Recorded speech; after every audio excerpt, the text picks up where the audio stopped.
we usually do this a couple of times a year, but for the last couple of years, because of COVID, we have not been able to do it. The goal is to motivate young students like yourself by having them look up to their peers, somebody from the community that they can emulate. So Maaz, alhamdulillah, is a very accomplished young man from within the community. Uh, he, he went to Metia High School and then to Duke and now to Harvard. So I'll give it up to Maaz. He's going to talk about how to approach getting into some better university and better programs. Okay. So feel free to ask me any questions along the lines of how do you prepare? What do you need to do for your ACT, SATs? How do you do time management, stress management? How do you balance, it's not your work, but your education, correct? Education, social life, and other things that are going on in your lives, okay? So with that, I give it to Maaz. Maaz, thanks. Please take it from me. Of course. Assalamu alaikum, everybody. So my name is Maaz, obviously. So recently I've had a lot of family friends that have come up to me and they have kids that are either in middle school or high school and they're thinking about getting into college. And so the question is, what do we need to do right now to get our kids into a good college, and how do we manage grades and test scores, extracurriculars and things like that. So I've been helping some families one-on-one, but then the masjid actually reached out to me and said, why don't you do a larger program and just sort of cover all this stuff for the larger community. And I understand it's going to be live streamed and stuff too, so inshallah a lot of other people can benefit from it. But I sort of grew up in ICN. I've been here since 2007 and things like that, so I've been here for many years. Grew up here in middle school and high school, so a lot of my time is actually spent just within ICN and growing up. So I'm hoping that some of the advice that I can give you guys can inshallah benefit you guys and help you guys get into whatever college and program you desire. So wanted to start off by just clarifying who the presentation is for, just because I think defining an audience is important. I can get up here and give you guys really general tips, but they're not really going to help you unless it's actually intended for a targeted audience. So this presentation is mainly for parents and students that are either in middle school or high school and thinking about getting into a good college. And sort of navigate, how do you navigate sort of high school and extracurriculars and things like that. Now, I know there's a lot of people that are current undergraduate students and they might be interested specifically in applying in the medical school. I'm in medical school, so a lot of people might just be interested in how you get into a medical school. And I've actually given a Zoom peer talk. I think that was 2020 when I did that. So if you're specifically interested, you're an undergrad right now and you want to know how to get into a good medical school, you guys can just use the link that I have on the slides here, but also just go on to youtube.com and just type in ICN Medical School Maaz, and my talk should pop up. And that'll go over things like MCAT prep and what courses to take in undergrad, things like that. I just want to quickly give a quick background about myself. So I went to Metia Valley, graduated class of 2014. Went to Duke for undergrad. I majored in bio and computer science and graduated in 2018. And then now I'm at Harvard for med school and I'm graduating in the class of 2023. I'm applying into anesthesiology for residency. So there's kind of three reasons why I think this slide is important. The first reason is just to give you guys a background about where I'm from. So if you guys are applying to, let's say, Duke, or you guys are going to be based in North Carolina, or you guys are thinking about moving to Boston, then I'm a good point of contact. So you can reach out to me and we can talk about living situations and how I sort of got, figured out how to move from high school to a different place for undergrad. I think the second thing to mention is that just want to make it very clear. I think a lot of people they see me, they hear Duke and they hear Harvard, and they kind of they think that I'm some sort of robot or some crazy person that's not human or was not in your guys' shoes, and that's definitely not the case. My parents may be a little embarrassed about me saying this, but I have gotten D's on exams before in high school. I had gone parties. I've got the detention in high school because as a senior year actually, and I was trying to get to class, but to get to class early, and a train popped up in the middle of the railroad, and so we were stuck behind the train. My teacher was super mean, so I got detention. Yeah, okay. All this to say that you don't need to be perfect. I used to stay up late playing Call of Duty when I was younger. I used to procrastinate on exams and things like that. So I'm not perfect. I'm just a normal kid. It's very fortunate to run into the right people at the right time, and hopefully I can guide some of you guys, and you guys can get to where you want to go. And then the last thing I want to say before I get to sort of the meat of the talk is, I think everyone, kids and parents, are sort of at different stages of how much they know about the admissions process. Some kids that talk to and parents that talk to, they don't even know what an honors class is. They don't know what AP is. They don't know what a GPA is. I think it's important to acknowledge that a lot of our parents come from backgrounds in India, Pakistan, and the Middle East, where sometimes one grade or one exam score can determine what college you go to. I want to show you guys that that's definitely not how it works here.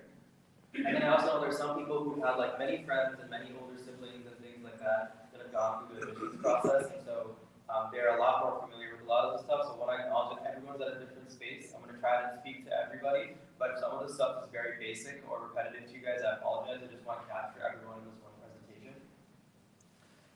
So here's a slide that I want to just summarize up into 5 major things we're going to talk about today. And these are the 5 things that colleges care about when you are thinking about kids getting into a good college. So first is grades and GPA. We'll talk about all of them in detail. The second one is standardized tests of ACT and SAT. We'll talk about extracurricular activities. Then you have a couple of letters of recommendation that you'll need from your teachers in high school. And then you move to things like the college application. So that includes interviews and then college essays as well. So these are the 5 sort of pillars. And you know, like I said before, in some communities, one test score determines where you're going to go for college. But here in the U.S., they call it a holistic review. So holistic means that they're looking at multiple factors. So all of these factors are what's going to determine you getting into a good college. I wanted to mention this now, and that is that every single year there's thousands of students that apply to Harvard, Duke, Yale, Princeton with perfect GPAs and perfect SAT scores that don't get it. So I know a lot of our communities stress grades and test scores, but I want you to know that every year there's thousands of people that apply to universities with perfect sets of grades that do not get in. That's because they're weak in some of these other aspects, and so we'll talk about all that. So the first thing I want to focus on is grades and GPA. So, you know, I got a lot of questions on when do grades start mattering for students. So one thing just to say off the bat is your grades from middle school and elementary school, anything before high school absolutely do not matter for college admissions. So no college is going to care about what grade you got in 8th grade English. That absolutely does not matter. They will not even know what grade you got. So grades really do start mattering in high school. One important thing to mention is that I know there's this Project Arrow that happens in middle school and elementary school, and some parents try to get their kids to be Project Arrow or PA Math or PA English, if you guys have heard of that stuff. I think that's a District 204 thing. I don't know if 203 has that as well, but essentially any sort of advanced curriculum in middle school and elementary school, that doesn't matter. Colleges don't care about that. I actually was not a Project Arrow student, so I did not do PA Math, I did not do PA English. I was just in normal classes in middle school, so you don't need to do all of that. In fact, I actually thought that I enjoyed middle school a little bit more because I didn't have the stress that Project Arrow kids have, I think, in middle school. And then when I got to high school, I was able to actually focus on my work. And I wasn't like pre-stressed in middle school, so don't feel like that's a requirement if you're not in Project Arrow. And so one important thing I want to mention, one caveat is in 8th grade, the only reason your grades might affect you somehow in terms of just getting into a good college is that in 8th grade, the grades that you get, your teachers might use those grades to then tell you which classes you might get into as a freshman that they'll recommend you for. So for example, if you're in 8th grade math, and let's say you're not doing well, maybe you have like a D or C in math, and your teacher might say, hey, when you go to T or when you go to Equal, I'm not going to recommend you for honors algebra, I'll just put you in the regular algebra. So you want to just make sure that in 8th grade that you're doing okay in your classes so that teachers can recommend you for things like honors, chemistry, honors, AP, geography, or courses like that. Because if you're not doing well, they're not going to recommend you for harder courses. So that moves me on to my next point, which is what classes should you take in high school to prepare you to a good college? And what is honors and AP? So honors is essentially just you're taking the chemistry course instead of it being regular. It's called honors because their curriculum is more fast-paced and you cover more material. One important thing to mention was honors and AP. They give you a score of 5. So when I say score, I mean when you're calculating a GPA, GPA in District 203, 204 kind of our area is out of 4.0 usually. And so if you get an A in a regular class, A in physical education, A in regular math, A in regular English, you'll get a 4. If you get an A, so you'll get a 4.0 out of 4.0. But you often hear students that say they have a 4.6 out of 4, 4.3 out of 4. The reason why that's higher than 4 is because every time you take an honors and AP class, if you get an A in an honors and AP class, you actually get 5 points contributed to your GPA. So GPA is just a grade point average. You take all your classes, take whatever letter grade you got, convert that to a 4, 5, 3, or 2, add them up and divide it, and that's your GPA. A lot of people, they're like, what's a good GPA to get into a good college? Like I said, there's a lot of people with perfect test scores and grades that don't get into good colleges, but I would say as a good GPA, I would recommend probably, I'd say like if you're above a 4.2, you're doing pretty well. I don't want to stress people out and say that you need to get like a 4.6 or a 4.5 or anything crazy. I want to just put this up right now that if your son or daughter gets a B in any high school course, even if they get 2 Bs or 3 Bs, that is not going to be the difference between them getting into Harvard and not getting into Harvard. Harvard accepts people every year that get Bs. I even know some friends that got a C in Harvard, in high school course and have still gotten into Harvard. So please do not stress. It's just if overall you're doing well, overall you're getting A's and things like that, then that's what these top tier schools want to see. Every time I give this talk to anybody, everyone always asks me, but Maaz, what did you get? What was your GPA? So my GPA was a 4.67. That was my GPA. Do I think that was the reason that I got to do for undergrad? Absolutely not. If I would have had a 4.4, I don't think that would have mattered at all. But my GPA was a 4.67. Use that as well.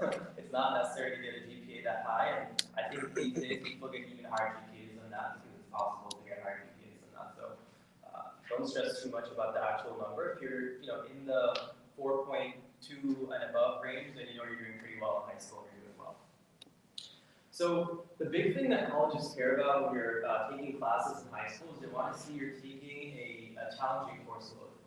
So if you're just getting A's in regular classes and you're taking easier courses and you're getting A's, that's good. But colleges want to see that you're getting A's and let's say you're really challenging yourself when you're taking a bunch of honors and a bunch of AP classes and you're doing really well. Taking these courses and showing them that you're taking the hardest possible course load possible and then getting A's is a really good way for you to show colleges that, hey, I'm a good student and that I can show you that I can get A's and honors in AP classes. So the way I literally would pick what classes to take every year in high school is I would just look at all the honors options, check all them off, and then check as many AP options off as I could. Because I knew that like I had the capacity and I had the time and effort and I could put into that to kind of get through that amount of work. I want to say, I think teachers sometimes in middle school coddle students too much. I remember when I was in 8th grade, my teachers were like, don't take all honors. There's no way you can get all A's and all R's. It's impossible. I ended up taking all honors. I had like a list of 40 friends in Mulla Valley that took all honors and they got all A's. So it's very possible. Don't let anyone tell you that you can't take all honors in an AP course. Like, as much as you want to challenge yourself. I think though it is important to know your own sort of potential and how much like effort and time you put into something. I don't want students to say I'm going to take all honors and take as many AP classes and then get C's or D's because they just can't keep up. And unacknowledge that everyone's different. Someone might be really invested in orchestra or really invested in this team sport, and they might not have enough time to take the hardest course possible. And that's okay because this process is holistic, like I said. So if let's say you take a regular course because you're really into tennis or something like that, it's okay. The colleges will see that you're spending a lot of time on tennis, and that's a huge part of your personality. And it's okay if you get a B in a course like that's not easy. So those are things that just pull out my phone real quick. So I think I had one other thing I wanted to mention, and I wrote it down here regarding that.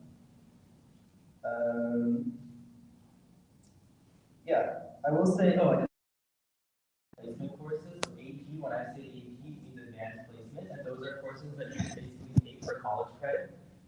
So you'll take an AP course, it's combined with a all-level course, it's just like an honors course, except at the end of the course, you take an AP exam. You get a score on that AP exam out of 5, and if you get a 5 on the... Should I speak into this? Is this better? If you get a 5 on the AP exam or 4 on the AP exam, then you'll get credit for college. So when you're in college, you can place out of certain courses and graduate faster. And save your guys' questions for the end because we'll have time for questions, so you guys can ask whatever things I missed. So we've talked about grades. That's one component. Next thing we'll talk about is standardized tests, and that's the ACT and SAT. So there's one more test that people don't remember or think about. It's called the PSAT. So I'll go into all these things. Really quickly, I know when I was in college, or when I was in high school, you had to take the SAT and ACT for most colleges. I know now that I think some colleges are saying that you don't need to take an SAT or ACT. My thing is, I always recommend people, even if it's not required and it's optional, that if you guys can put in the time and get a good score, that's only going to help you. If you know that you're like a really bad standardized test taker, and when you take the SAT, ACT, you're going to get a terrible score, I'll probably say maybe if the college is saying the test is optional, then maybe don't take it. But certainly taking the SAT and ACT and doing well on it is only going to help you get into a good college. Does it matter which one you take? Absolutely not. So one thing I recommend is that when you're a junior and you're starting to think about these standardized tests, I recommend students to take both the SAT and ACT, not like actually go take it. I'm saying like just at home, take a practice exam and see which sort of test that you like better. This is another way to show you guys that I'm not perfect. I tried to take the SAT. I tried to study for it. I just was not good at it. I like tried so much to study for it and I just couldn't get a high enough score. I took the ACT though, and I was like, wow, this is for me a lot easier. I like just felt like I was able to perform better on it. And so that's the test exam that I submitted for college. So you should figure out which one is better for you. And then people always ask me, how do you prepare for the SAT and ACT? Should I enroll my son or daughter into courses? My suggestion is a lot of these courses, what you'll do is you'll pay, first of all, thousands of dollars, and you'll go to the course and they'll basically just give you a bunch of practice exams. And you'll, most of the time, your son or daughter, or if you're a student, you'll just sit there doing the actual work in the actual session. And at the end, they might give you a little tips of advice, but I actually don't think the courses are actually useful personally. Some people have done them and they found it useful, but in my opinion, the best way to prepare for these exams is just to straight up practice. So do as many practice problems as you can. The best way to just practice is to just take an exam and to try to simulate the exam as much as you can. So I'm forgetting exactly how long the SAT and ACT are in terms of like hours. I'm in med school now, so like we take like 8-hour standardized tests. So like SAT and ACT feel a lot shorter, but I think SAT is like 4 hours or something, or 3 hours, whatever it is. I would say like on the weekend, if you can, take a morning, wake up a little early, make yourself some coffee, go to the library, crank an exam out, and then that's how you can practice to figure out which exam you want to take. And that's how you can practice about like in terms of problems and things like that. Just try to emulate testing conditions and take a full exam. PSAT is something that I actually didn't even know about until I was in high school. So for people that are asking, what is that? That's an exam that you take your junior fall. And based on the grades of that exam, you'll be recommended for something called the National Merit Scholarship. So what the PSAT is, essentially it's just like the SAT, but I think it's a little condensed. And I think you can opt in as a junior to take it in the fall. And if you score well on the PSAT, then you'll get the National Merit Scholarship, which is something you can put on your college applications. And so that'll help you when you're applying to college. So I think you get some money as well, but the money, I don't know if it's like a huge amount, but I think the more important thing is you can list on your application that I was a National Merit finalist, and a lot of top colleges like to hear that.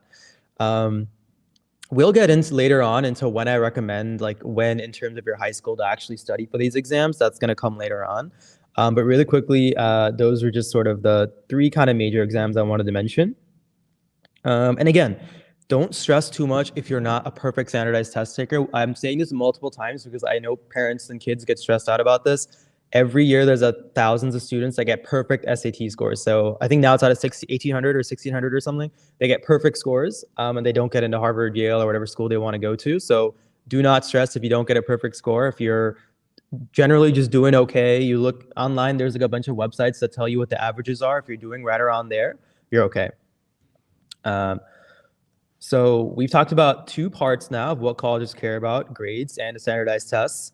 Next thing I want to talk about is extracurricular activities. So these are things that you do outside of school, outside of schoolwork. So a lot of people ask me, like, Maaz, what did you do when you were a student? So here's just things that I've listed. So within school, I was on the tennis team. I was a part of the Scholastic Bowl. I was a part of Science Olympiad. These are just sort of things within school. And then outside of school, I did something called Dr. Rubin's Mini Medical School. I think any student that's pre-med, that's thinking about going to medical school, it's a great program. Dr. Ira Rubin, he's a pediatrician. He works in Naperville, and he just hosts this program every year where he just has students come in for like, I think it's like a 4 or 5 week program or something, where he orders pizza, You kind of just enroll in like a super fast version of medical school, but it kind of just introduces kids to the concept of medical school, and it's fun. It's also a great way to put on your college application something that you did, and you can become a teaching assistant later in the mini medical school. So that's another activity you can do. Then between my junior and senior year, that summer, I worked as a researcher at Northwestern.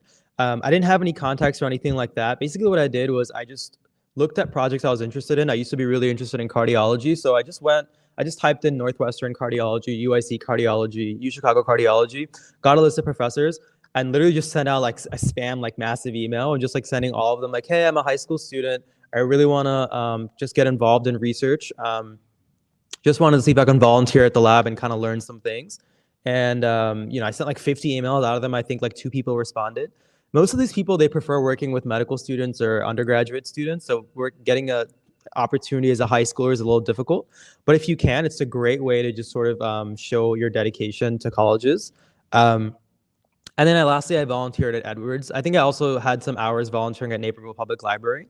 So y'all can volunteer anywhere. I think the biggest thing to take away from the slide is that there's sort of 2 things that you want to do that colleges want to see. They want to see you kind of be a leader within school and be a leader outside of school. And it's not, you don't want to focus on the specific number of things that you do, but rather it's the actual involvement in each of these clubs that you want to sort of make sure that you're doing well. So I always recommend people like pick 2 or 3 things within school and really just focus on those things and make sure you sort of get like a leadership position in one of those things. So if you're a president of Science Olympiad, if you're a treasurer in Scholastic Bowl, let's say you're team captain on the tennis team, these leadership activities are what are going to show colleges that you can be a leader within your community. That's truly what they want to see from the extracurricular activities. They're like, can this student be a leader within their community? And not just within school, but outside of school too. I have a list of a couple of things that I think are things that, it's good opportunities for people to think about. If you're a student, if you're a girl, let's say specifically that's interested in STEM, science, technology, engineering, math, there's a great program called Girls Who Code. It kind of introduces girls to computer science, and that's something that you can be involved in that's outside of school. You can get a leadership opportunity within that.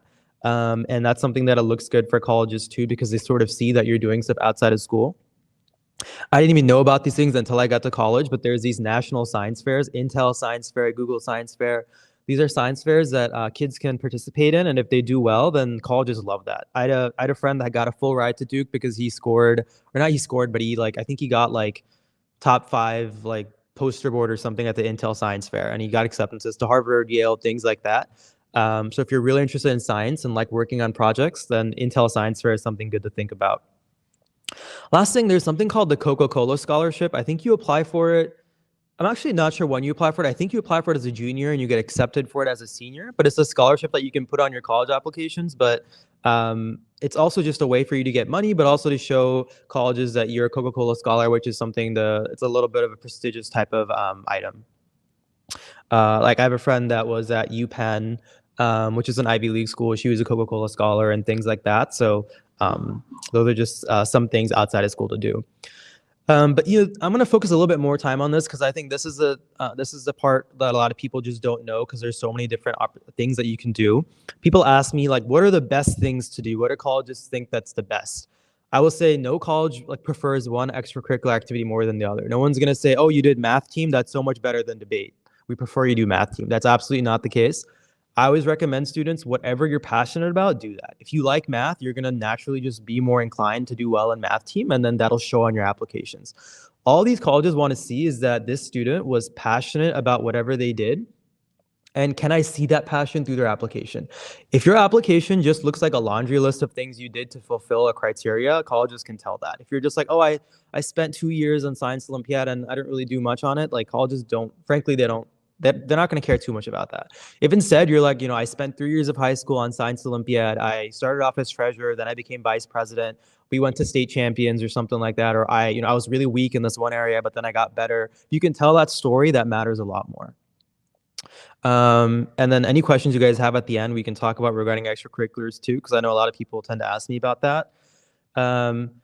One other thing is that there's a lot of things that you can do for volunteering. Some things I want to mention is DuPage Children's Museum has volunteering. You can volunteer at the library. Hospitals have that. You can volunteer at a nursing home. Feed My Starving Children is something that you could do in terms of volunteering. A great thing that you can list for outside of school stuff is anything you do at ICN. If you are somehow involved in the Saturday school as a volunteer, as a teacher, as an assistant, you can include that. It's a great way to show leadership.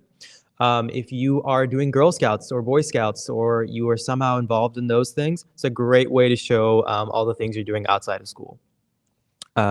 So those are just a couple of things. Let's move on now to letters of recommendation. So this is going to be really simple. We're not going to spend too much time on this. It's just colleges want to see that, you know, what type of student and what type of person you are. So I think most colleges, they require 3 letters. They require 1 from your high school counselor. Then they require 2 from, I think they usually require them from different academic fields for letters of recommendation from teachers. So you might get a letter of recommendation from a science teacher, and then you might get one from an English teacher, because they're sort of, science and English are different, and they want to see sort of what type of student you are in the classroom. So recommend you guys to get letters of recommendation from classes that you did well in, or classes that you were really struggling in and you worked hard at, and then you got a better grade in. Because the colleges like to see that, oh, this person put in that time and effort, and they got really close to their teachers, and then the teachers can talk really nicely about you too. The important thing is you want to get letters of recommendation from people that know you well. So a teacher that knows you well is going to write you a much better letter than, oh, I'm going to get a letter of recommendation just because I think this class, AP Chemistry, sounds like I'm a good student, so I'm going to get a letter of recommendation from that. I would rather you get a letter of recommendation from, let's say you take regular biology, but you just had a really good relationship with your professor or teacher. Get a letter from that teacher, because that's going to show the colleges, like, it's going to be a lot more personal of a letter. You don't want the letter to just say, oh yeah, this, I don't know if there's any Mariams in the crowd. I'm just using this as a random name, so sorry if someone's name is Mariam, but like, oh, Mariam was a good student, you know, she did well on my exams. Like that doesn't really say much. But if they say, you know, Mariam was someone that someone says like Mariam, you know, came in and, you know, she was always really excited. She would come in and she would, you know, participate in class, and or she was struggling in the first couple of exams, but she used to meet with me after school, and now look, she's like getting a solid like A- in the class. She really got higher from a, you know, she's starting out at a C, but now she's at an A-. Like, this entire story is a lot more personal, and colleges will love that a lot more. And letters of recommendation are required by, I think, most colleges, because they want to just know what type of person you are outside of just like an application. And then the last thing to mention is the college application itself. So there's 2 parts of this I want to address. One is the interview and one of the essays. So I think most top tier colleges like Harvard, Yale, Duke, things like that, Stanford, they like to interview their applicants because they want to see, like, is this person just like a robot? Are they like someone that has no social skills? Are they just like a normal person?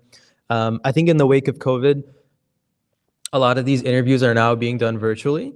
I remember when I was interviewing for Duke University, really casual interview. Someone from the alumni network emailed me and said, hey, do you want to meet at a local Starbucks? We went there. We talked about Roger Federer and tennis for about an hour. It's just literally they want to see that you're a person. Don't stress out about it. They're not going to ask you like to calculate anything or to, you know, like tell me about this chemical bond or something like that. It's nothing. It's not an academic interview. It's just like, hey, like, what do you like to do? What's your favorite food? Like, why do you, you know, they might ask you specifically, oh, so you're interested in Harvard, like why Harvard? What do you hope to do? Do you know anyone in Boston? Things like that. A great way to prepare for interviews is just go online on Google and you can type in like 50 common behavioral interview questions and just kind of keep that in your mind, those kind of questions in your mind to approach interviews. I do not recommend that you guys type out your responses and memorize them. That's going to make you sound really robotic. You want your interview responses to be natural.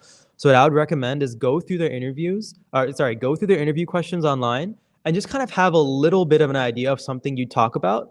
And then, you know, that way you're not really memorizing, but you're just sort of thinking that, oh, if they ask me about an experience, this is the thing I'm going to talk about. But don't actually memorize the sentences or paragraphs or anything like that, because you want it to be as natural as possible. And I will say, I don't think a good interview is really going to make that much of a difference in terms of you getting into a school or not. It's really if a bad interview is going to prevent you from getting into a school. And a bad interview is if you like, for whatever reason, you like lie during their interview and they figure out you lied, or let's say you have like no social skills, or you just, it's like a very awkward interview. You can't even hold a conversation, or like, it's just very weird. That's the only thing that might hurt you. So interviews it's not something to stress about too much. It's just even if you don't like come out of the interview and you're like, man, like that wasn't the most stellar thing, it got a little awkward at a couple moments, that's okay. As long as it's not terrible, it's not going to hurt you. Think about it this way. The thing I always tell myself is these people are interviewing you and they actually kind of want to feel good and say, oh, I interviewed this person and they got in. So they're going to try to make you look as good as possible. So don't stress too much about the interview. Just be yourself, and the interview will go fine. Especially if it's virtual now. I mean, you guys can be in like your PJs or whatever and just wear something nice on the top and go do your interview. So should make it feel a lot more comfortable for you guys. Last thing to mention is college essays. So when you apply to college, you submit something called a common application. It's one application. That application gets sent out to every college. As part of that application, you write a college essay. Usually it's like a story about, just tell me about yourself. So you talk about maybe where you're from, what things are important to you. And I'm not going to spend too much time on the contents of the essay itself because that's actually an entire other talk and it's going to take up way too much time. But the only thing I wanted to mention regarding this is there's some colleges that have school-specific prompts. So let's say you're applying to University of Chicago. They are well known in that they always throw like a funky prompt at you. Like they might, I think our year, the questions was like, do you like apples more or oranges? That was literally the question or something like that. And you just had to write an essay on that. And they wanted to just see like, are you creative when you answer?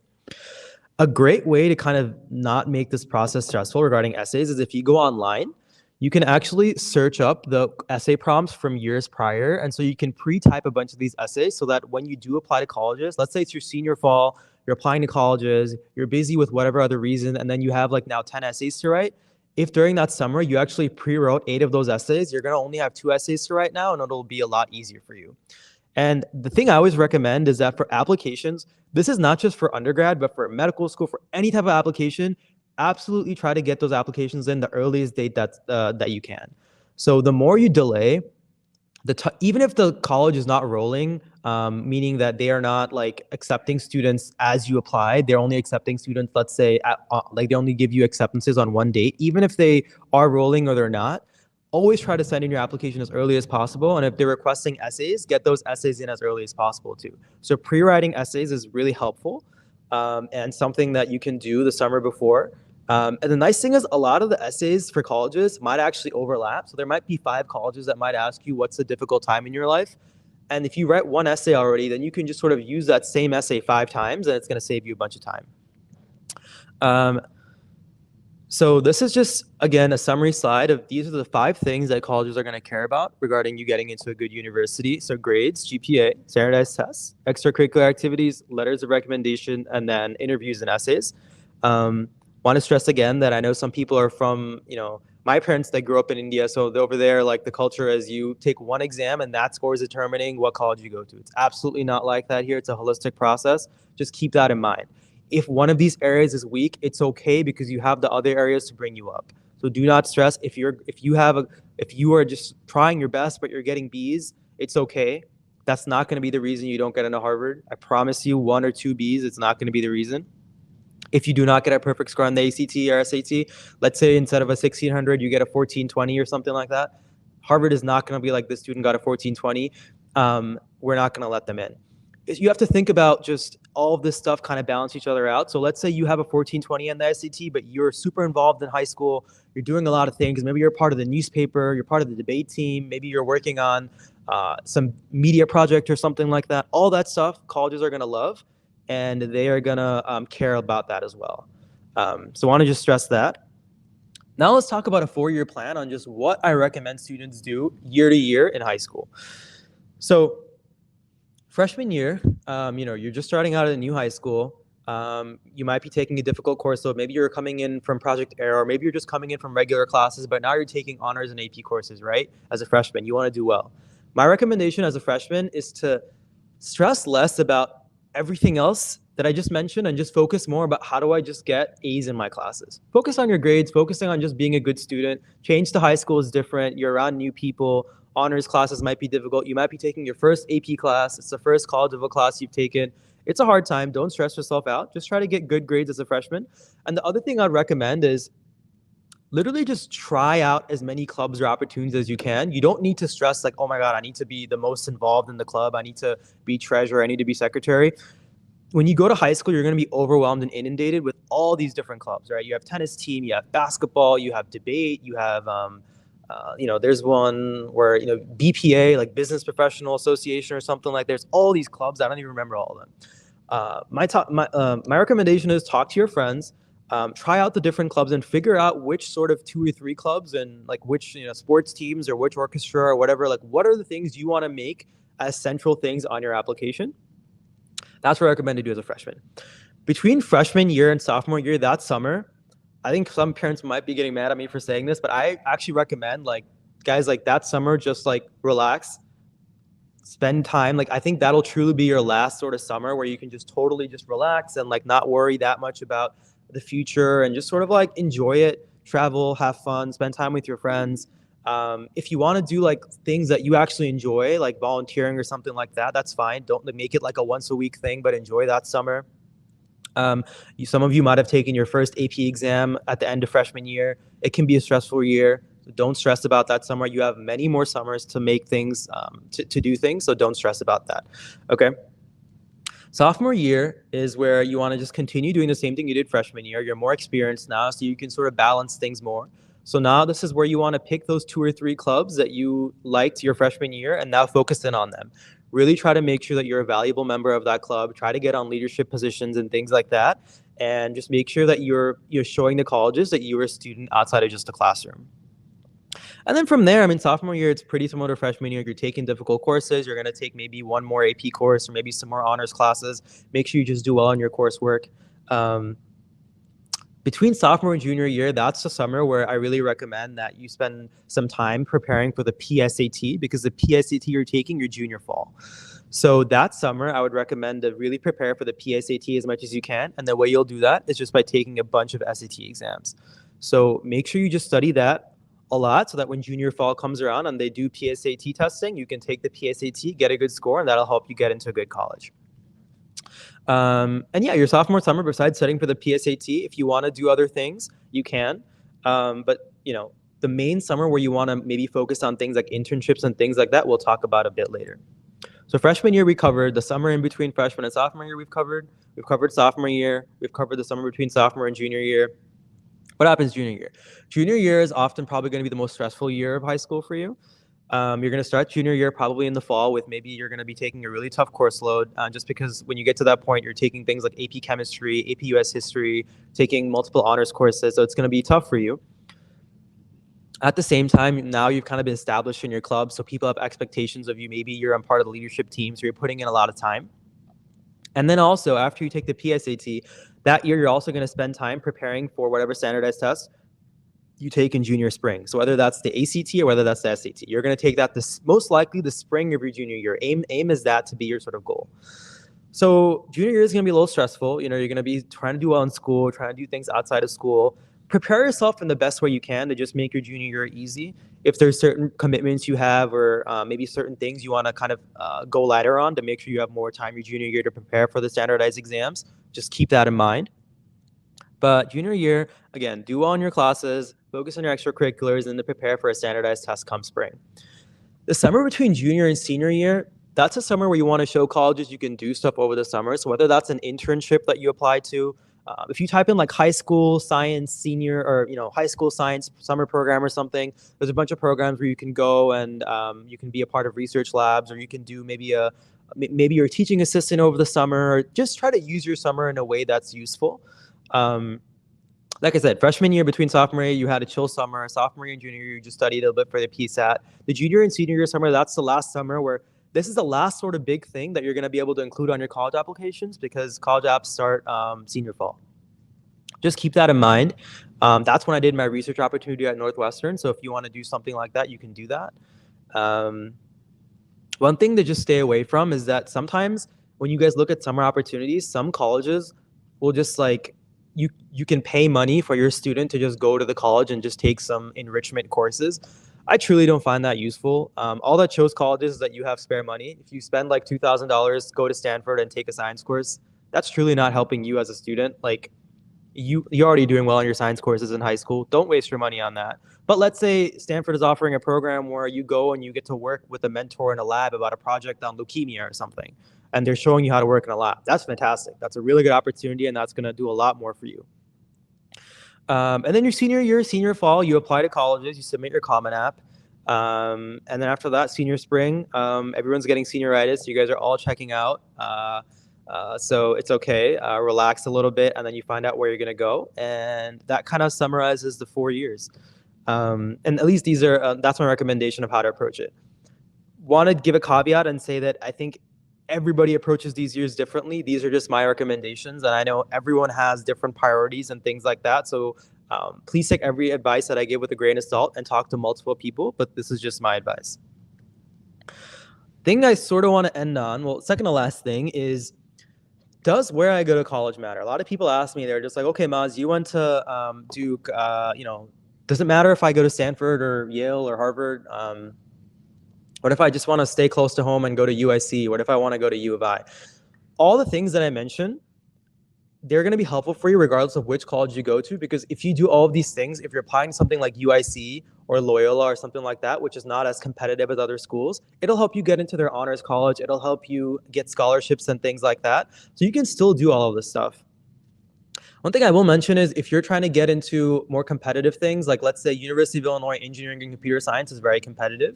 So getting into U of I for engineering or computer science, you're going to want to do everything that I mentioned because that's a bit of more of a competitive program. And I actually do think it does matter a little bit where you go to college. When I was applying to colleges, I heard a lot of people tell me, oh, it doesn't matter. It's not going to be, where you go to college isn't going to be a big factor. All I'll say is, in my experience, having been a student at Duke, when I was applying for medical school, most of the interview days that I went to, this was before COVID, so we actually had to fly out to our interviews. So I had to fly to Duke Medical. Well, I was a Duke student, but I had to fly out to like Harvard Medical School or fly out to UCSF Medical School, fly out to Northwestern Medical School, and we had interviews. And I will say most students that were interviewing at those programs for good medical schools all went to relatively good undergrads. So every single interview day, there might have been like 4 Duke students, couple Yale students, couple Stanford students, and then there might have been 1 person from a state school. Just use that. Take that advice how you will, but I do think it does matter a little bit where you go to college. If you go to a better college, you have better connections. And in general, like a medical school knows that, oh, we have a bunch of Duke students in our class, so we're more likely to interview Duke students than interview someone from a state school. Especially if you go to University of Illinois for engineering or computer science, you're pretty much guaranteed that you're going to get a really great job. You're going to get into any MBA program you want to. You're going to get opportunities from Google. A lot of big companies come to bigger schools and they'll recruit there. So if you go to U Chicago, you go to Northwestern, you go to Duke, you go to Harvard, Bain & Company, big consulting firms, McKinsey, Google, Facebook. A lot of my friends that went to Duke that did computer science pretty much had Facebook, Google opportunities, all making 6 figures. I had friends routinely making $130,000 like the second they graduated from college working at Facebook.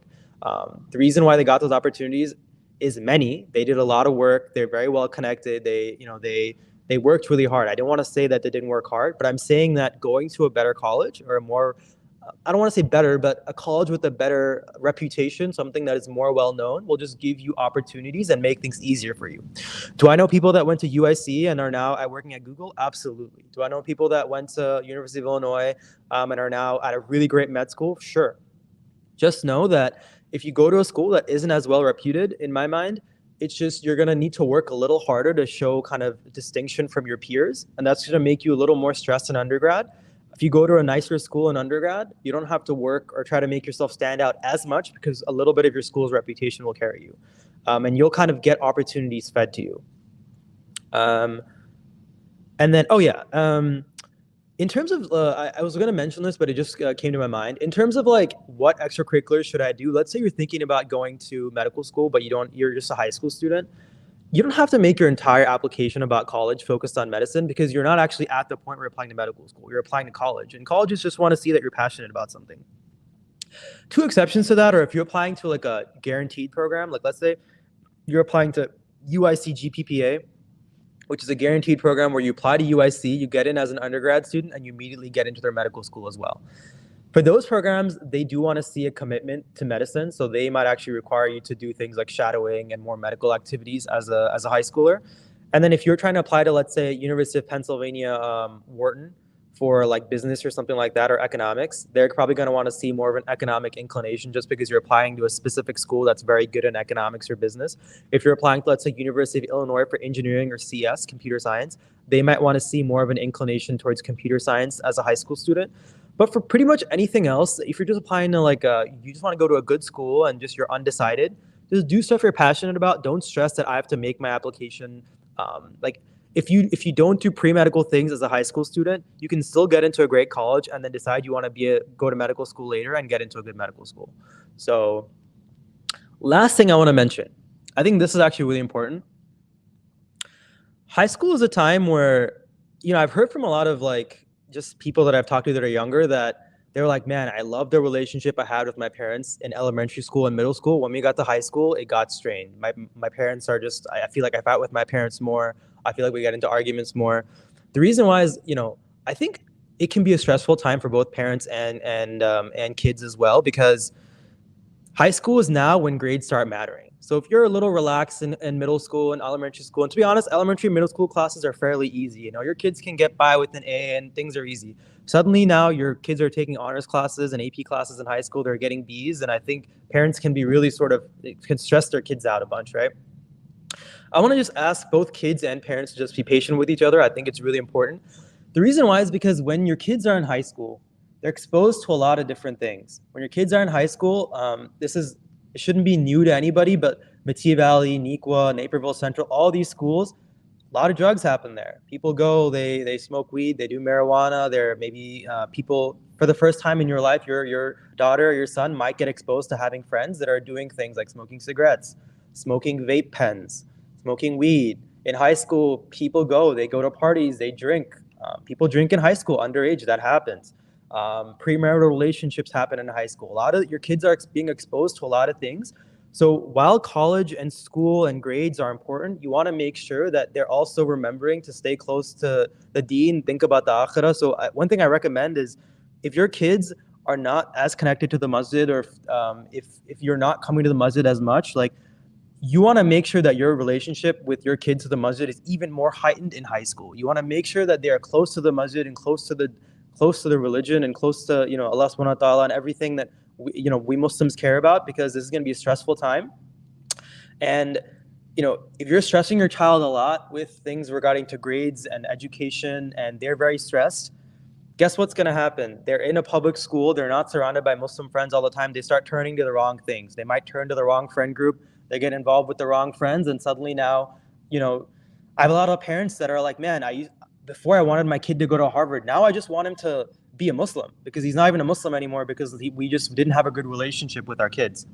So I just want to ask parents that I know that this is a time where things matter, like grades and education, but this is also the time where you actually want to make sure your relationship with your kids is the best, because if your relationship at this point is not going to be good with your kids, they will kind of move to other things in high school, and they might hide things from you, and that'll make things a lot worse. At the same time, I want to ask the kids too that a lot of our parents come from very different backgrounds. They come from backgrounds where usually one test score mattered, and so that's why they're so kind of stressful about grades and numbers and things like that. I try my best to tell parents that it's a holistic process, but just acknowledge that they have not grown up in the same society as you, and it's hard for them to relate to you. So that's why there may be some of these differences. But inshallah, I know that this is a really transformative time for kids and parents. And this can be a time where a lot of, unfortunately, relationships can get strained and tensions can happen. So you want to just keep this, kind of give this as a reminder, and just bring your kids and bring your families as close to the masjid and be involved in things like Saturday school and heartbeats or whatever programs that they're available, so that they are constantly around a Muslim presence, and so that they can sort of remember what's important both in this dunya and the akhirah. I know I just talked a lot. That was like 53 minutes of talking. But I want to give some time now for just questions. We can do a Q&A session. Please feel free to pose any questions to me. I'll try to give you the best response that I can. Jazakallah khair. Thank you, everybody. Thank you for that good talk. Because you're all awake or asleep? I took a short nap, but that's fine. The key message from Maaz is don't panic. Don't panic, sit back and relax, okay? That is the one key message that I found quite resonated with me, and it kept coming back to it again and again, is that don't panic. That is the first thing. The second thing is try to do something that you are passionate about. If you don't like medical school, it's okay. But if you want to get into good medical school and in good university, he gave some pointers. So what should be done, and those are something that you can take. Okay. The third good thing that you mentioned is obviously you guys are all growing up. Okay, and your parents, myself and your parents, we come from a different world, which is not the same as this. Okay, so many times we don't relate to things that you go through. Okay, and that can develop into some relationship issues. The best way to solve that is to come to ICN. Here, Alhamdulillah, Alhamdulillah, Alhamdulillah, it's a very active community. And there are a lot of youngsters, boys and girls of your age, milling around. You will be able to detox yourself by coming to ICN. Okay. Questions? Okay. Yes. Yeah, please. So I have a few questions. My daughter took some time out for years, so she couldn't be in honors, although she wanted to. Now, as a freshman, she'll be a freshman next year. So her teacher recommended her not to do honors or AP courses, but for freshmen, both Algebra 1 exam would be for freshmen, and then if she wants to, she can move to honors. So my question was that she was really stressed about that she wanted to be in honors and AP courses, and like how much effect would that make? Like she wants to go to like Harvard, and she's very interested in medicine.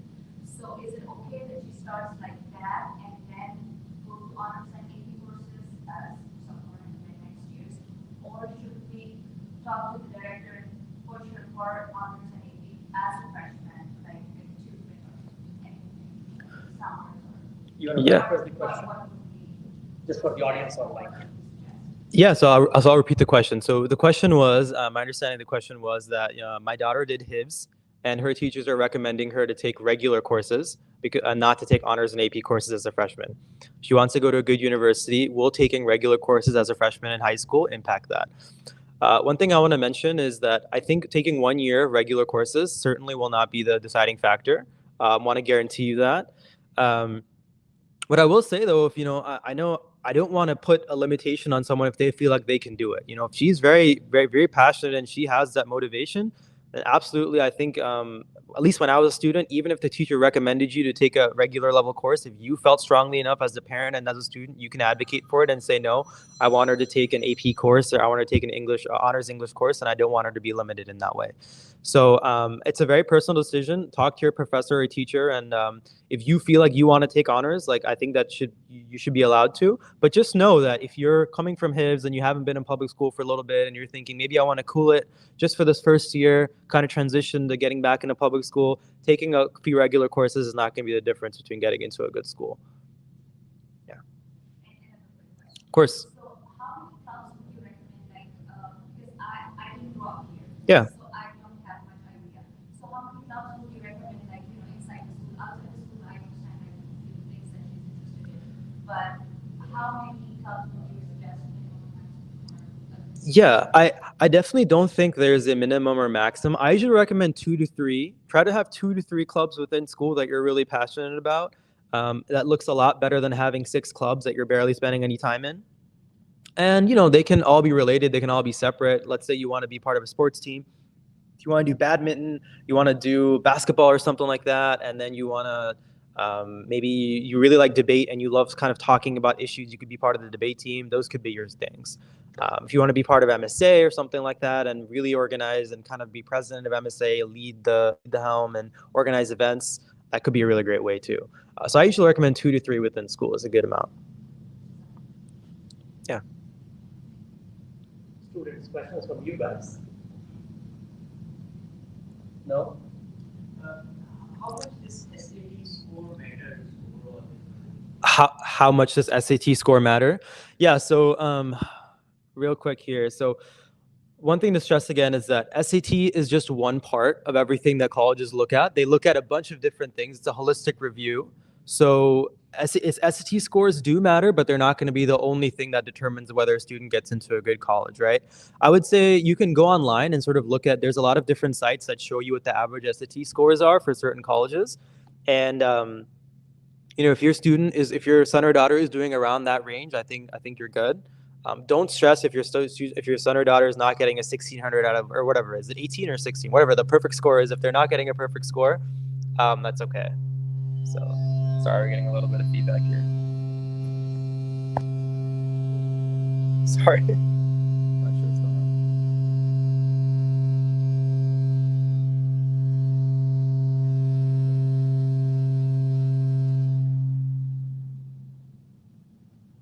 Okay. And like self-study for SAT or like tutoring helps or something? Yeah, so I would say my recommendation is you can just self-study. Just the important thing to do is take as many practice exams and practice problems as you can. I don't really find tutoring courses to be helpful because I feel like in those courses they end up just giving you practice material anyway. So I would say the best way to practice is just do a lot of practice exams. And actually, this talk was recorded too. I had a whole section dedicated to SAT and ACT. So inshallah, if you watch that section, that'll give you more kind of info regarding all of this as well.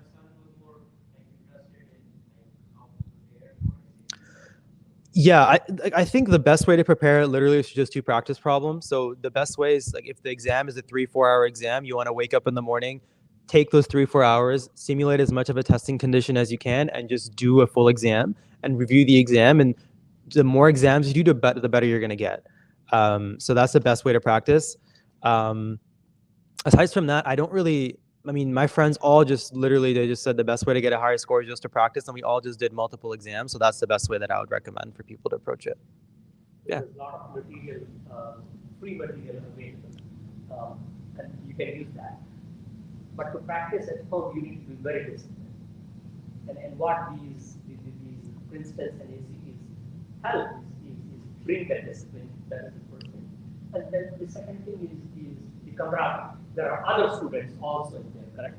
There are other students in there, and so you talk to the other students, how much are you scoring, how much is she scoring, and then there is that camaraderie, and then there is that competition that comes. So Yeah. certainly, yes, you can do it online, but that needs a lot of discipline.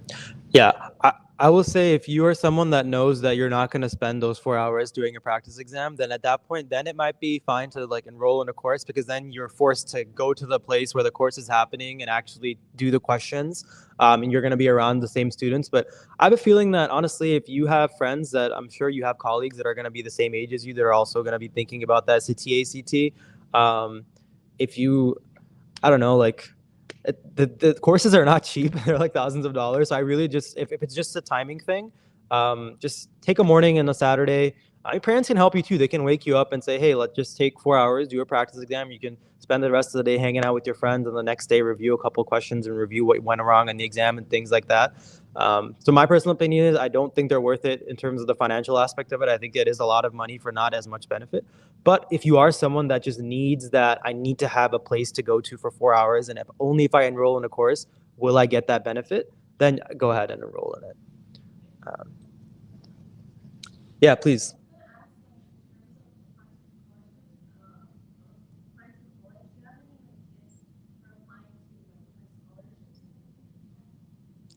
Yeah.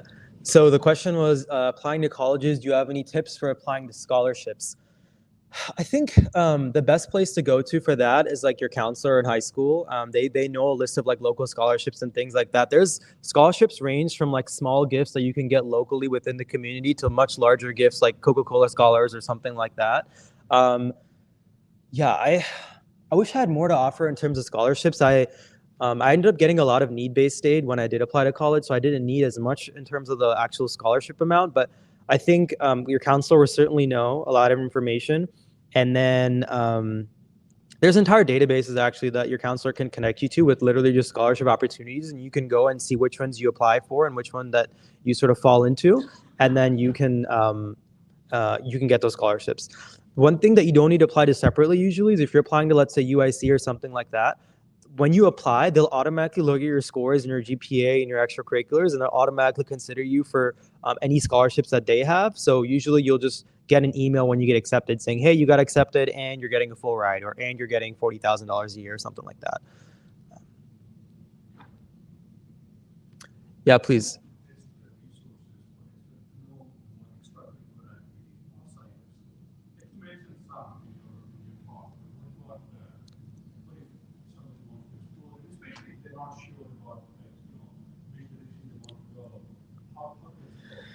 Yeah, that's a good question. So the question was, how do you know, like, what's a good way to explore a lot of extracurricular activities? Like, if you don't know, you're unsure what you want to do to, is there a certain place you can go to and look for extracurriculars?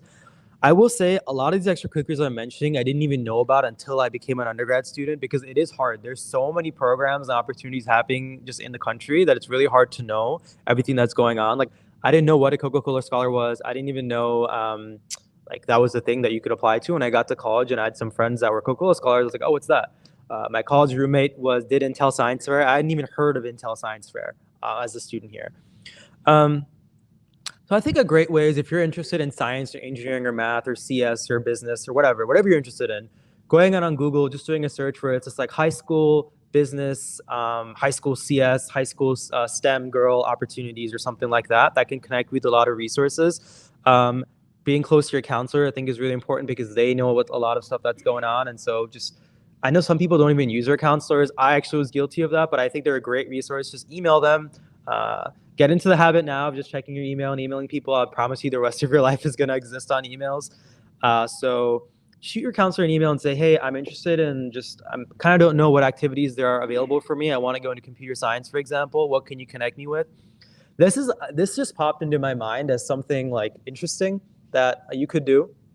There's a site called College Confidential on Google, where a lot of people, when they're applying to colleges, a lot of people, I don't know why. There's a lot of neurotic people that exist that are like, hey, I have a perfect SAT, a perfect GPA. I also won the science fair. I won Google, everything. Am I going to get into a college? Obviously, you'll get into a college, right? But they're very neurotic. And so they want to hear affirmation from other students. But every year, usually there's an accepted page as well where you'll have like if you type in, let's say, Duke class of 2026, I don't even know what class it is now, but Duke class of 2026, acceptances or something on College Confidential.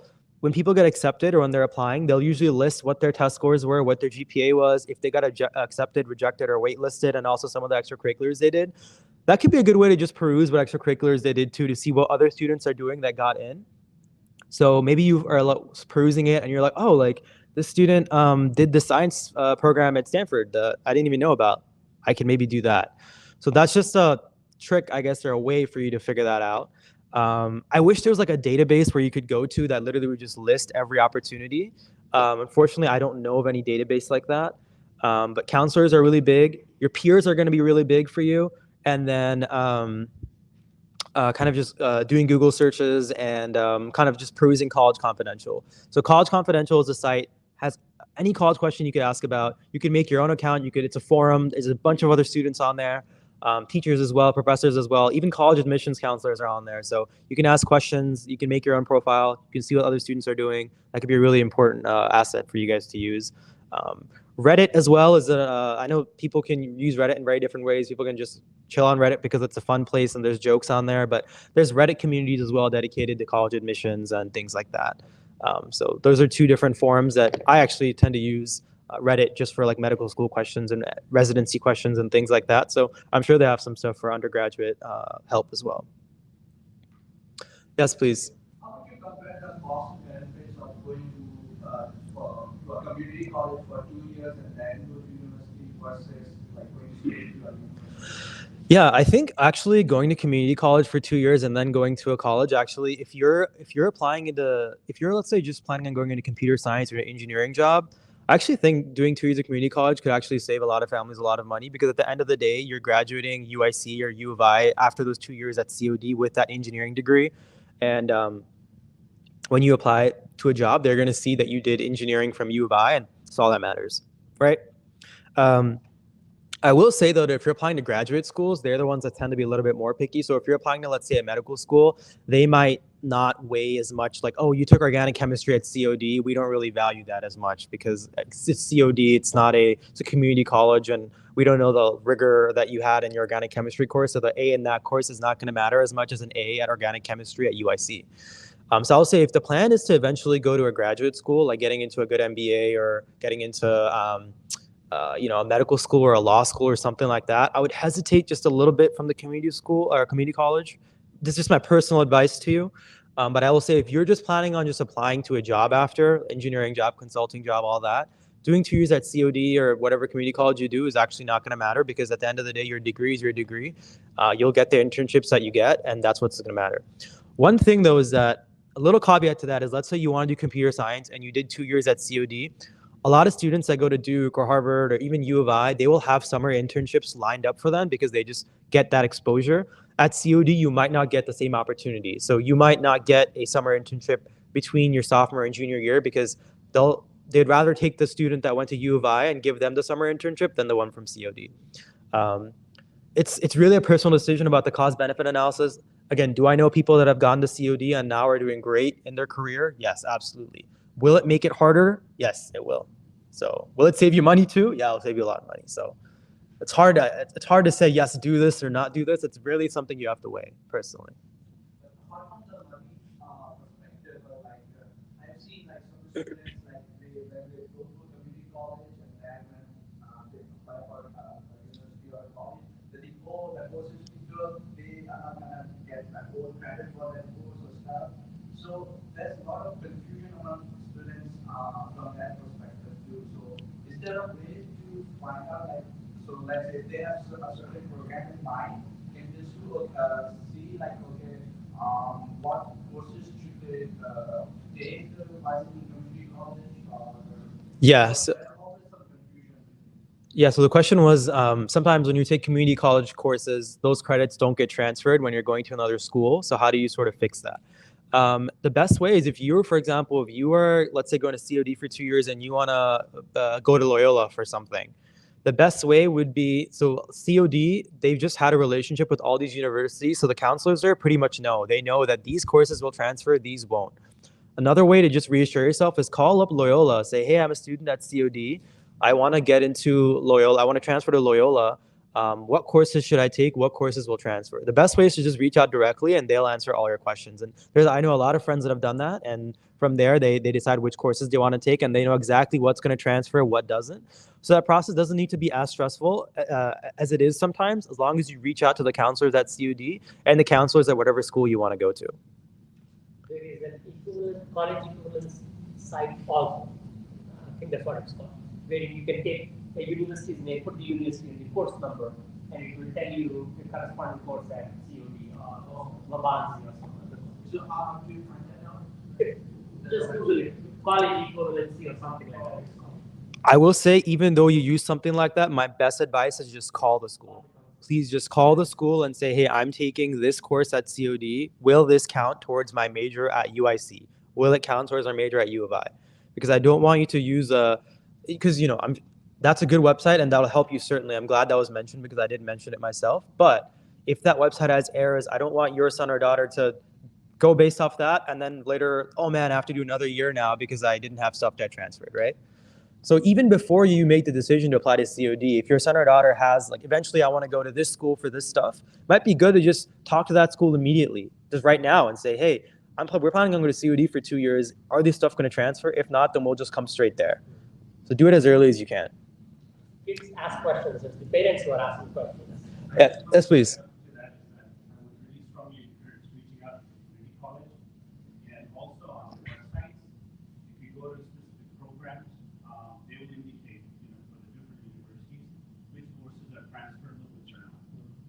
Right. Going to that community college, Extracurricular, go to their website, call them up, talk to the counselors over there. They'll tell you exactly how to lay out your first, second, third, fourth semester so that you transfer over to whichever university you want. And it varies depending on which university you're targeting to transfer. Absolutely, yeah. So the person from the audience was just saying that, just recommending again to just go to the websites for these community colleges. They have a lot of resources and the counselors can help you structure all 4 of your semesters at these colleges so that everything transfers in a very easy fashion. Do we have any questions from online audience? Any questions? No. Students ask. This is meant for you guys, okay, not the parents. Yeah.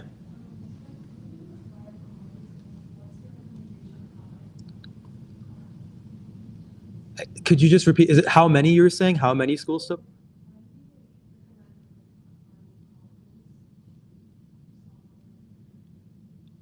When do you recommend applying to colleges? Oh, when do you recommend applying to colleges? My understanding is you're only allowed to apply to colleges once you finished high school. No, so I mean, everyone applies to college at just one standard time. You apply your senior fall, right? So you'll finish your junior year. You'll have taken your standardized test, right? You'll have that aspect of it. You'll gather things like letters of recommendation. You'll fill out your common application, usually probably around August or I forget the exact date it opens, but around September, October of your senior year of high school, you'll fill out the common application and then you'll send out the application. So that all happens your senior fall. And your counselor, they will send you multiple emails beforehand. They'll like send out massive emails saying, hey, Common App opens on this day. This is when you want to submit stuff. My recommendation is even if the deadline for a school, like let's say they're like, oh, you can apply even until December, I would not wait till then. If the Common Application opens, let's say random date, I actually don't know when it opens. Let's say it opens October 1st. I'll try to get in the application to that school October 7th or something, ASAP. But yeah, you're gonna apply your senior fall. And you cannot apply to a college, I guess, until you can only apply to colleges your senior fall, basically. You can't apply before or after that. That was a good question. I didn't mention it.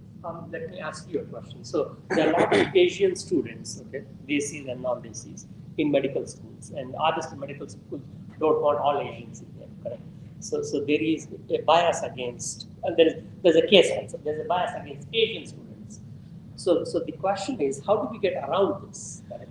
How do we get around? So this is I mean, for medical school, but for any type of school really, there's a policy in the US called affirmative action. Affirmative action basically means that the more disadvantaged of a population you're from, you don't need as high of a test score. So if you are a Asian male, your expectations for the MCAT or for the SAT or ACT are higher than if you are, let's say you're Native American, you're female, just because there's not a lot of Native American students in college. And I really do not want to get into the debate on if affirmative action is a good policy or not. I think there's a lot of pros and cons to it. I mean, the only way to get around it is to just kind of recognize what kind of background you're coming from and to just kind of perform at that level. But I would in fact just say, don't even worry about that policy. Pretend that it doesn't even exist, because all that's going to do is stress you out and make you sort of more overthink about stuff. Like, how do I get around that? Like, it's a policy. Colleges use that policy.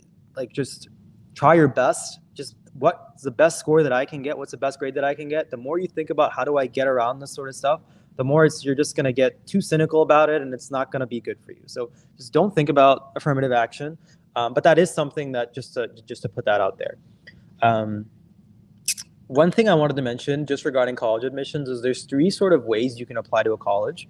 One thing is called regular decision, which is you apply to a college just like it's like regular. It's the main process, and you find out in the springtime whether you get in or not. Or if they're a rolling school, you'll find out a bit earlier. There's a couple other things you can do called early decision and early action. They are ways that you apply where if you're early decision, you apply early and you also find out from the school early. So let's say if Duke normally releases their regular decision applications in, let's say in April, if you apply the early decision route, you'll actually hear back from Duke in December whether you got in or not. The caveat is early decision raises your acceptance chances a little higher, but if you do get into the school early decision, you have to go. So if you apply to Duke early decision, instead of a 5% acceptance rate, you might have a 10% acceptance rate now. But if you do get into Duke early decision, you find out in December you got in, it's a binding thing, you have got to go. There's no sort of differences on that. So it's meant for students that are so sure that they want to go to a school, they want to just find out and they want to be done with the process. Certain other schools have something called early action, which you apply early, your acceptance rate goes up like a fraction higher. It's not really a big difference. You find out whether you got in or not a lot earlier, but that is not binding. So I think Harvard used to have early action. So you found out like acceptance, rejection, or wait list from Harvard around wintertime. But if you got accepted, that was not binding, meaning you do not have to say yes. So early action is non-binding, early decision is binding, and then you have regular decision, which is you just apply and you find out in the spring, just to clarify that. I think there was a question over there. So I'm a junior right now. Interested in what? I've been Okay. for a while. So my question was, do you know if places recommend like summer internships as you're really talking about? Summer internships as a pre-med student, I would say I didn't personally do one. I would recommend, I mean, if you type in like high school pre-med or high school science summer internships, I know there's a lot of programs where you will get introduced to things like lab experience and things like that early on, which is going to look good for a medical school application or just getting into a college to eventually go to medical school. Check out Dr. Rubin's mini medical school for sure. I think that'll be a great opportunity for you. And then also, unfortunately, I wish there was like a database of like professors at these local universities that are open to high schoolers to work with them. The best way is to literally just type in one email and just send out like 200 emails to a bunch of professors and just say, hey, I'm a student that goes to this university or this high school. Key word to mention is volunteer, because that clarifies to the professor that you're not expecting to get paid. Some professors are really nice and actually they'll even pay you. I had a friend that was working at University of Chicago for a summer, and she didn't get paid a lot, but I think she got paid like $11.50 an hour, which, if she's working like 5-6 hours a day in the summer in the lab, that's like, it's like a nice summer job and also looks good for applications. I worked at Northwestern for free. That was fine. For me, the payment didn't really matter. I'm like, I'm not doing this for pay. I'm doing this so it helps me get into a good college. So the key word is just to mention that here I'm a student, I'm interested in this and medicine, yada, yada. Okay, do you have any space in your lab to volunteer that I can volunteer and just help out at all? The more you can show them that this is a less of a transactional relationship, it's not like, oh, I'm doing this so you give me payment or you give me this. It's more like, hey, can I just volunteer and give you my time? Because then you can use that as an opportunity that you put on your college application. And my next question was that, since I'm going to be applying to colleges next fall, or this fall, basically, how many colleges do you recommend applying to, and which ones are like good for pre-med? So the question is, how many colleges do you recommend applying to and which are good for pre-med? That's a good question. My numbers are a little skewed in my head because applying to medical school and residency, you tend to apply for a lot more things. Like I have a friend who's applying to orthopedic residency, who's applying to, I think, 103 residency programs. I think every program in the nation they're applying to because it's so competitive to get into a orthopedic surgery residency. So I'm trying to think back to like what my process was as a high schooler. I would say a good number of number of schools to have in mind is maybe like somewhere between 12 to 15 if you're trying to get into a competitive school.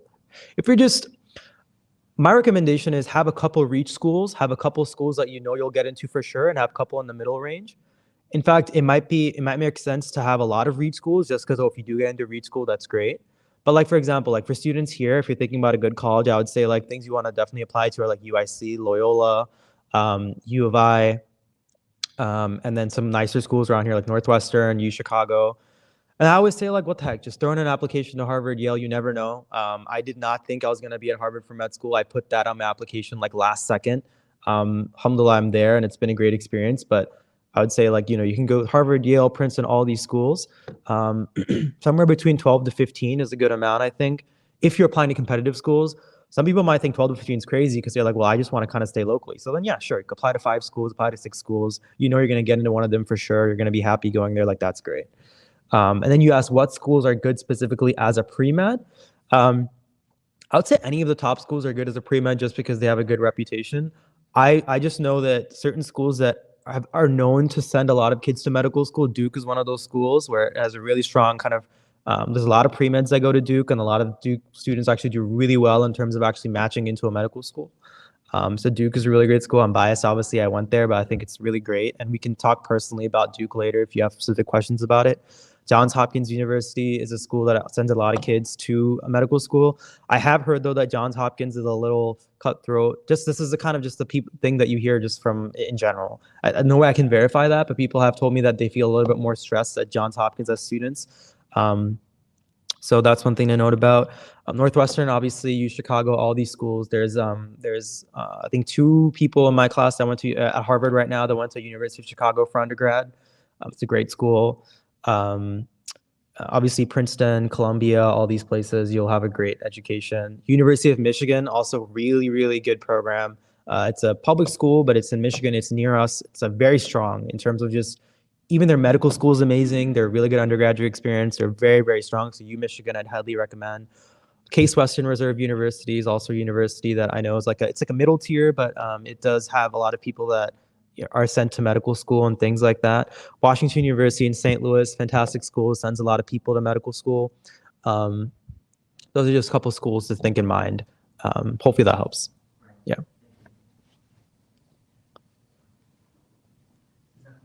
Of course. Okay, some more questions? Oh yeah, question from over there. Yeah, I'm a junior as well. And 2 things. First of all, how significant are college visits in like getting yourself known to a school that you really want? Because like I've always wanted to go to Northwestern. That's where my mom did residency. Yeah. And for undergrad, I don't really know what I want to do as well. Yeah.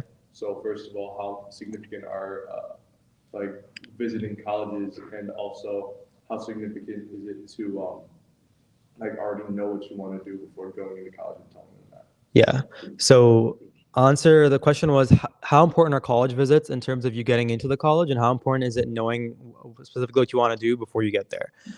Knowing what you specifically want to do is like not actually that important, because colleges know you guys are still exploring. People change their majors like every 2 seconds in college. People come in as pre-med, then switch to engineering, then try out business, then go back to pre-med. Like that happens all the time. So you don't actually need to know what you want to do before you get into an undergrad. Unless you're applying to something specific. If you're applying to UIC GPPA for medicine, like you should be very confident that you want to go to medical school, and it has to be clear through your application that you're doing that.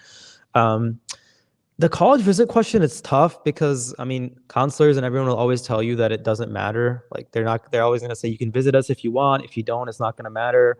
I would like to believe it also doesn't matter. I think the college visit is mostly for you to go to the actual college and see, is this somewhere that I could see myself living? What are the students like?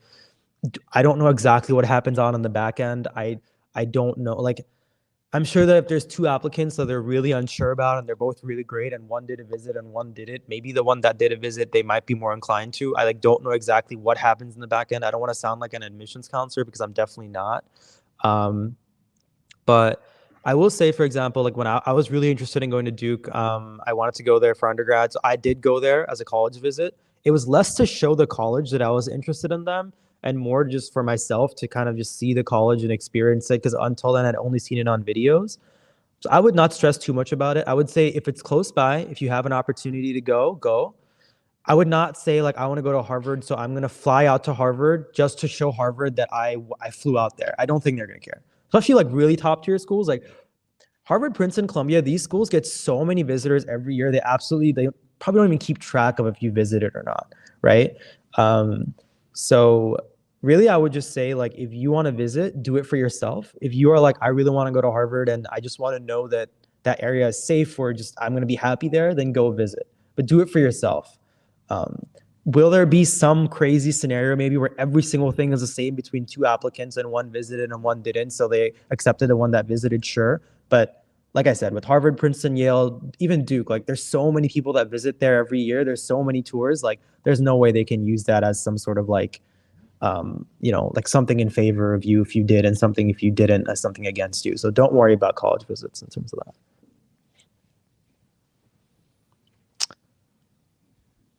Any other questions from anyone? I would just like to add 2 things to what Maaz said, that colleges do matter. I work for Google and I have many friends who work in top companies. Colleges do matter. Colleges do matter for 2 reasons. One is if you're seeing employment, obviously the universities have done a fairly good job of filtering out people. Okay, that's what they do. So the colleges, the employer prefer somebody from good universities for sure. Okay. Secondly, if you go to good colleges, it's highly likely that you are going to make lifelong friendships of same socioeconomic and intellect level people. Okay. That's why you need to go to good universities. Okay. Yeah. I have a question. How do you manage your schedule? Like how many hours you have to study? How many hours you have to play or do other activities? How do you manage it? Yeah, so time management, the question was, how do you manage your time between studying and just having fun and social things? Like I said, I'm not a perfect student. There was often times when I procrastinated to the last second. I would play a lot of video games in high school and things like that too. So I don't want to make it sound like I was like a robot that like made a schedule and was like, I'm going to do 3 hours of this and then immediately stop when the 3 hour mark is over and switch to that. I would say time management is something that you kind of, I don't know, it's different from everybody. I tried out like making daily schedules, but something always happens and your daily schedule is always thrown off. I will say if you're the type of person that's going to try to make a daily schedule to help them allocate time to do certain things, always leave a bunch of wiggle room, because you never know. Like you could say, I'm going to spend 3 hours playing and then 5 hours studying, but let's say something happens where a friend knocks on your door, or you get a phone call, or your dad brings home pizza or something, and then you're eating pizza, and then that your time is allocated differently now. So you can try out schedules. They don't always work. I would say time management is something that is a skill that you have to personally just develop. It takes time itself to manage, to figure out how to time manage. You look at the scores and the grades you're getting, basically see, is the way that I'm approaching my life right now sustainable for the goals that I want? And if not, then you have to change stuff. One thing I recommend to students is sometimes students will they're not getting good grades, but the way they're approaching things and studying and the amount of time they're putting, they're not changing. So let's say they're one semester they get a D in math, right? And the next semester they're getting a D again in math. And I asked them, well, what did you change between the semesters? Are you studying earlier? Are you studying different? And they say, no, I'm doing the exact same thing. It's just hard. That's not the right way you want to approach it. If you're not getting the grades or the time or the outcomes that you want, change it up. If you are, let's say, spending only 2 days prior to an exam, thinking about the exam, ask your professor or your teacher in advance, hey, is there an exam coming up? I feel like I need more time. Maybe instead of studying the day before, study the weekend before. You have to, I don't want to give one strategy because it's different from everybody. Some students, they need a whole week to study for something. Some students, they can do it in a couple of days.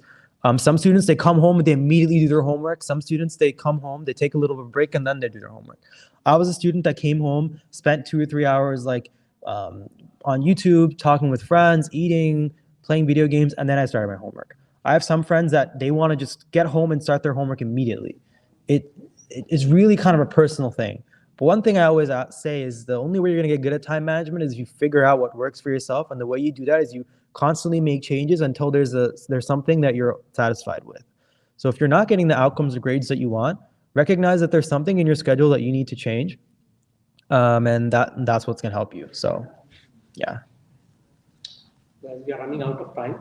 Thank you, Maaz, for your time. Of course. And thank all of you for attending. If you have any questions, feel free to send us an email. At ICN, we try to encourage these peer talks, and we have other tutoring programs to help students if you are looking for some help. So feel free to reach out. And my email is right here too. Feel free to take a picture, send me any questions if you have it. And I believe this program is recorded too. So you can send us the slides, we'll post it on our website. Perfect. Okay. And then take a quick picture of that. And then I'll just go ahead and reference one more thing here. There's a talk that I already did in 2020 that's about applying to medical school. The link is right here as well. So if you're specifically interested in medicine and you're already an undergraduate student and you want to apply to a medical school and get into good medical school, this is the talk for you. It's also about an hour or 30 minutes, but you guys can 2 times it and hopefully it'll be more bearable to watch. Thank you. Okay. Thank you so much. Assalamu alaikum.